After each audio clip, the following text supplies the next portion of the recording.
Israeli leaders are outraged after testing determined one of the hostage bodies returned by Hamas yesterday is not the body of a young mother, as they were told.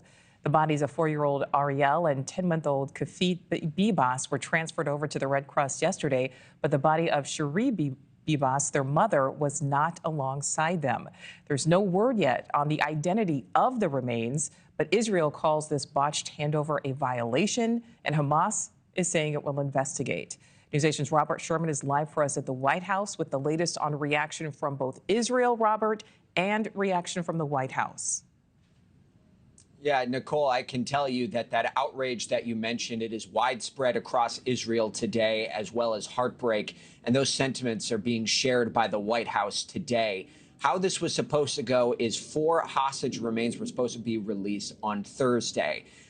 You see the names there: Shiri Bibas, Ariel Bibas, Oded Lifshitz, and the 4th one was supposed to be Shiri Bibas. But the IDF coming out and saying after doing DNA testing, they determined that those remains were unknown. They were not matching any of the hostages who were in Gaza.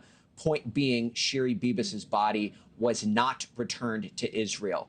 We just heard from Mike Waltz, National Security Advisor, a short while ago, who is echoing the feelings of the White House here. This is what he had to say.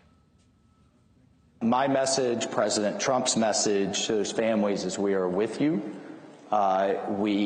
His heart breaks and he is horrified by these scenes coming out. Hamas is of the worst kinds of terrorist groups out there. They are no different than ISIS. They are no different than Al-Qaeda, and they absolutely must be destroyed.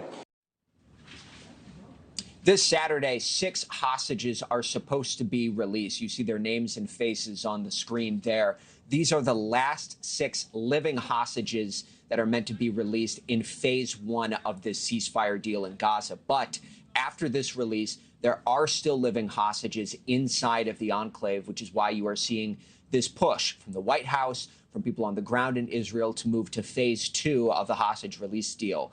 Where that gets complicated is that phase 2 would include an Israeli withdrawal of their troops, which the Israelis say and are backed up by the White House, and that they have no intention of doing that until Hamas is removed from power. And we have heard from some White House officials who have acknowledged that getting Hamas to go quietly in a situation like this will be a difficult aspect of the negotiations in order to navigate. Nichole. All right, so Robert, let's talk about another major happening yesterday. Authorities right now searching for whomever is responsible for this series of bus explosions that happened in central Israel.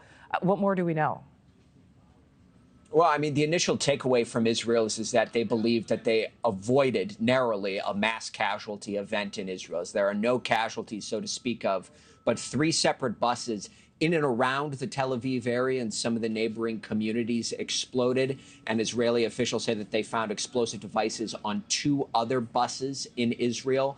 They are investigating all of this, but the people of Israel are on high alert right now. Local police, they're saying to be watchful for any further kind of terrorist attacks or attempts that may be made in the coming days and weeks. We've heard from Prime Minister Benjamin Netanyahu, who's calling on the Shin Bet and their local authorities to put more pressure on the West Bank and terrorist cells that are operating there in response to this attempt that took place here this week. Nichole.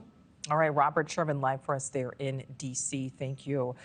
Thanks for watching. Go to joinnn.com to find News Nation on your screen. And don't forget to click the red subscribe button below to get more of News Nation's fact-driven, unbiased coverage.